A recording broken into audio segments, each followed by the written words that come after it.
좋은 날입니다. 5월 16일 GT 묵상에 함께 하신 여러분 환영하고 축복합니다. 오늘은 열왕기상 6장 14절에서 38절 말씀으로 성전의 모습이란 제목으로 하나님 말씀 나누겠습니다. 본문 말씀 함께 읽어봅니다. 솔로몬이 성전 건축하기를 마치고 백향목 널판으로 성전의 안벽 곧 성전 마루에서 천장까지의 벽에 입히고 또 잣나무 널판으로 성전 마루를 놓고 또 성전 뒤쪽에서부터 20규빗 되는 곳에 마루에서 천장까지 백향목 널판으로 가로막아 성전의 내소 곧 지성소를 만들었으며 내소 앞에 있는 외소 곧 성소의 길이가 40규빗이며 성전 안에 입힌 백향목에는 밭과 핀 꽃을 아로새겼고 모두 백향목이라 돌이 보이지 아니하며 여호와의 언약궤를 두기 위하여 성전 안에 내소를 마련하였는데 그 내소의 안은 길이가 20규빗이요 너비가 20규빗이요 높이가 20규빗이라. 정금으로 입혔고 백향목 제단에도 입혔더라. 솔로몬이 정금으로 외소 안에 입히고 내소 앞에 금사슬로 건너지르고 내소를 금으로 입히고 온 성전을 금으로 입히기를 마치고 내소에 속한 제단의 전부를 금으로 입혔더라. 내소 안에 감람나무로 두 그룹을 만들었는데 그 높이가 각각 10규빗이라. 한 그룹의 이쪽 날개도 5규빗이요 저쪽 날개도 5규빗이니 이쪽 날개 끝으로부터 저쪽 날개 끝까지 10규빗이며 다른 그룹도 10규빗이니 그 두 그룹은 같은 크기와 같은 모양이요 이 그룹의 높이가 10규빗이요 저 그룹도 같았더라. 솔로몬이 내소 가운데에 그룹을 두었으니 그룹들의 날개가 퍼져 있는데 이쪽 그룹의 날개는 이쪽 벽에 닿았고 저쪽 그룹의 날개는 저쪽 벽에 닿았으며 두 날개는 성전의 중앙에서 서로 닿았더라. 그가 금으로 그룹을 입혔더라. 내외소 사방벽에는 모두 그룹들과 종려와 핀꽃 형상을 아로새겼고 내외 성전 마루에는 금으로 입혔으며 내소에 들어가는 곳에는 감람나무로 문을 만들었는데 그 문인방과 문설주는 벽의 5분의 1이요 감람나무로 만든 그 두 문짝에 그룹과 종려와 핀꽃을 아로새기고 금으로 입히되 곧 그룹들과 종려에 금으로 입혔더라. 또 외소의 문을 위하여 감람나무로 문설주를 만들었으니 곧 벽의 4분의 1이며 그 두 문짝은 잣나무라.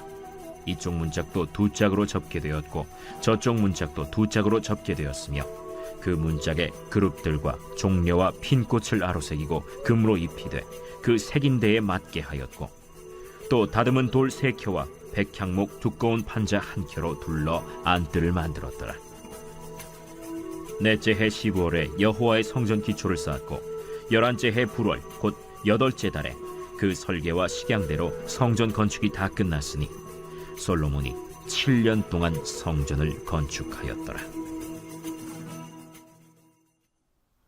네, 오늘 14절부터 36절에서는요, 성전의 외소와 내소에 대해서 기록하고 있습니다. 네, 성전 내부 공사를 하는 것이죠. 그리고 외소, 내소라고 할 때 외소는 성소를 말하고요. 내소라고 할 때 이것은 지성소를 말합니다. 자, 그 성소, 지성소 안은요, 다 백향목으로 벽을 쌓았습니다. 벽은 백향목으로, 바닥은 잣나무로 깔았더라라는 거예요. 왜냐하면 잣나무는 백향목보다 더 단단해서 내구성이 좋았기 때문입니다. 그리고 백향목은 길고 곧게 뻗어오르는 큰 나무였어요. 그리고 좋은 향도 나는 아주 고급스럽기도 하지만 그 웅장함이 어떤 왕의 위엄을 상징한다라고 믿었었습니다. 그래서 그 백향목으로 벽을 다 도배했죠. 그러나 그것으로 끝난 것이 아닙니다. 21절을 보니까요. 솔로몬이 정금으로 외소 안에 입히고 내소 앞에 금사슬로 건너지르고 내소를 금으로 입히고. 자, 그러니까 백향목으로 입힌 그 벽을 또 무엇으로요? 금으로 도금하였더라라는 거예요. 금으로 도금하였더라. 그리고 성소와 지성소 사이는요, 금줄을 내린 거예요. 금줄을 내려서 그것을 열고 들어갈 수 있게끔 그렇게 만들어 놨다라고 설명하고 있습니다. 그리고 지성소, 내소에 대한 설명을 이어서 하고 있는데요. 정사각형으로 된 이 내소 안 중앙에는 법궤가 놓여져 있습니다. 법궤는 무엇입니까? 하나님의 임재가 있는 곳, 하나님의 얼굴이라는 의미가 있는 거예요. 그래서 이곳이 시은좌라고도 하죠. 하나님의 은혜가 임하는 보좌라는 것이에요. 이 법궤를 중앙에 두고 두 스랍 천사죠. 두 천사가 날개를 크게 펼치고 있었더라. 그 날개 길이가 9m였더라. 그러니까 그 성전 안, 그 지성소 안이 가득할 정도로 그 천사의 날개가 펼쳐져 있고, 그 천사의 날개가 보호하고 있는 정중앙에는 하나님의 법궤 시은자, 하나님의 보좌가 있었더라라는 거예요. 자, 여러분, 우리가 한번 상상을 해보면서 이 성소와 지성소로 들어간다라고 우리가 한번 그려보면 좋을 것 같습니다. 그곳에 들어가면 그곳은 압도하는 금빛 찬란함이 있습니다. 그리고 그 빛나는 광채의 황홀함을 넘어서 법궤를 보호하는 두 천사의 위엄이 우리를 압도하겠죠. 정말 웅장하게 펼쳐져 있는 그 모습입니다. 그리고 벽은 금으로만 장식한 것이 아니라 그 위에 무엇을 새겼는가 했을 때 종려나무와 꽃들로 장식해 두었더라라는 거예요. 그 열매와 꽃들과 이 나무들과 이런 장식들은 곧 무엇을 연상시킬까요? 곧 잃어버린 에덴 동산, 쫓겨나서 들어갈 수 없었던 그 꿈에 그리고 소리로만 들었던 에덴 동산을 연상시킵니다. 죄로 상실한 그곳, 그러나 성전에 들어가 회개할 때 그 상실되었던 에덴의 회복을 소망할 수 있게 되더라라는 것입니다. 여러분, 이것이 매우 중요하다고 생각합니다. 이 땅을 살아가는 우리에게 참 소망은 어디 있는가? 우리의 소망을 이 땅에 두고 사는가? 아니면 하나님 나라에 두고 사는가 하는 것이죠. 여러분의 소망은 어디에 있습니까? 여러분이 현재 가장 간절하게 원하는 그것이 무엇입니까? 여러분의 꿈을 이루는 것 중요하고요. 건강한 것도 중요하고요. 화목도 중요하고 재정의 문제도 중요합니다. 승진도 중요하고 진학도 중요해요. 그러나 그것이 궁극의 소망은 아니라는 사실을 기억합시다. 우리의 궁극적 소망은 어디입니까? 이 땅에 있지 않고 영원한 하나님의 나라에 있음을 기억하십시다. 자, 이어서 보겠습니다. 자, 37절부터 38절까지는요, 성전 공사의 시작과 끝이 기록되어져 있습니다. 37절, 넷째 해 12월에 여호와의 성전 기초를 쌓았고, 38절, 11째 해 불월 곧 8째 달에 그 설계와 식양대로 성전 건축이 다 끝나니 솔로몬이 7년 동안 성전을 건축하였더라. 아멘. 자, 성전 건축이 7년에 걸쳐서 마무리되었습니다. 자, 그러면 이 성전이 완공되었는데 완성된 이 성전의 의미는 무엇일까 하는 것이죠. 성전의 의미는요, 바로 예수 그리스도의 모형이 됩니다. 요한복음 2장 21절을 보면요, 그러나 예수는 성전된 자기 육체를 가리켜 말씀하신 것이라. 아멘. 예수님이 곧 내가 곧 성전이다 라는 거예요. 이 성전을 허물라 내가 사흘 만에 다시 세우리라 라고 하실 때, 다시 세우는 그 성전은 무엇입니까? 곧 예수 그리스도의 부활을 상징하는 것입니다. 그래서 우리의 소원은, 우리의 소망은 어디에 둡니까? 성전에 있는데 그 성전은 곧 예수 그리스도의 부활에 있다라는 것입니다.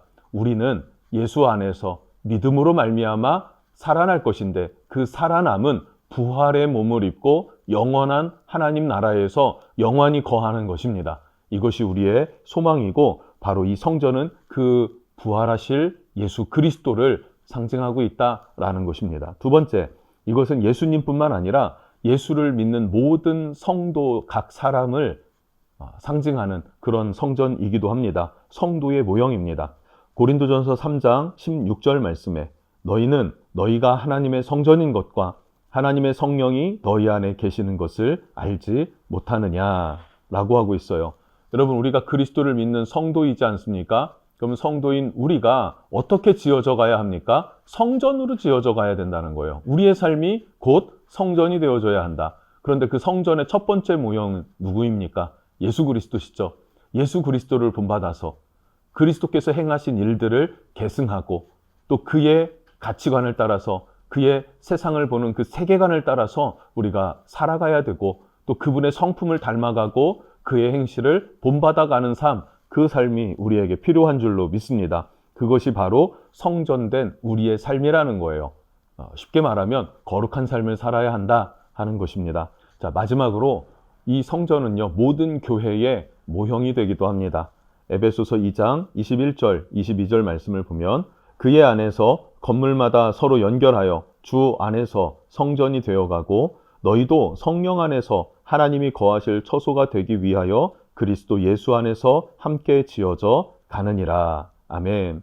곧 교회를 말하는 것이죠. 성전은 교회를 의미하기도 하는데 이 교회는 어떻게 세워집니까? 성도와 성도가 연결되어 연합되어질 때 마디와 마디가 연결되어져서 그리고 그렇게 하나 되어져서 주의 몸된 교회를 세워갈 때 이것이 바로 하나님이 기뻐하시는 성전이 되어진다, 성전으로 지어져 간다 라고 말하는 것입니다.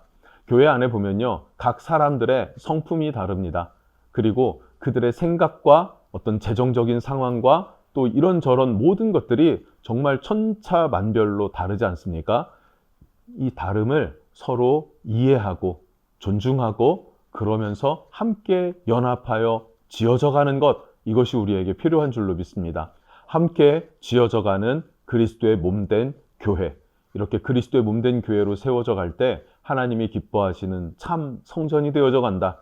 다윗과 솔로몬이 세우려고 한 그 성전, 그 눈으로 보여지는 실제적인 성전, 그러나 거기에 담겨져 있는 영적인 의미들. 첫 번째는 예수 그리스도가 성전이 되시고, 두 번째는 그 예수를 믿는 성도 각 사람이 성전으로 지어져 가야 하고, 세 번째로는 그 성도들이 또 연합되어져서 그리스도의 몸된 교회로 세워져 가는 것, 지어져 가는 것, 그것이 바로 이 성전의 의미라는 사실을 우리는 함께 기억하면 좋겠습니다. 자, 그럼 어떻습니까, 여러분? 우리는 거룩한 하나님의 성전으로 지어져 가고 있습니까? 아니면 공사가 중단되어져 있습니까? 한번 돌아보면서 하나님의 몸된 교회로서 함께 지어져 가고 성장되어져 가고 거룩해져 가는 저와 여러분이 되었으면 좋겠습니다. 기도하겠습니다. 하나님 감사합니다. 성전 내부 모습들을 볼 때에 그 찬란한 영광, 그 찬란한 영광 가운데로 나아갈 때 그때 에덴 동산의 기억을 되살리게 합니다.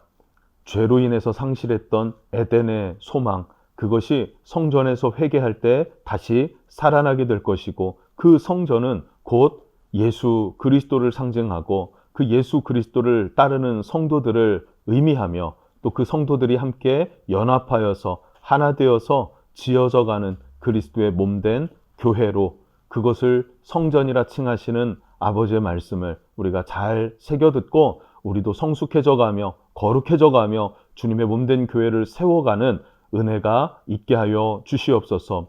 솔로몬과 다윗의 열심이 우리에게도 있어서 그렇게 주님의 몸된 교회를 세울 수 있도록 축복해 주십시오. 예수님의 이름으로 기도합니다. 아멘.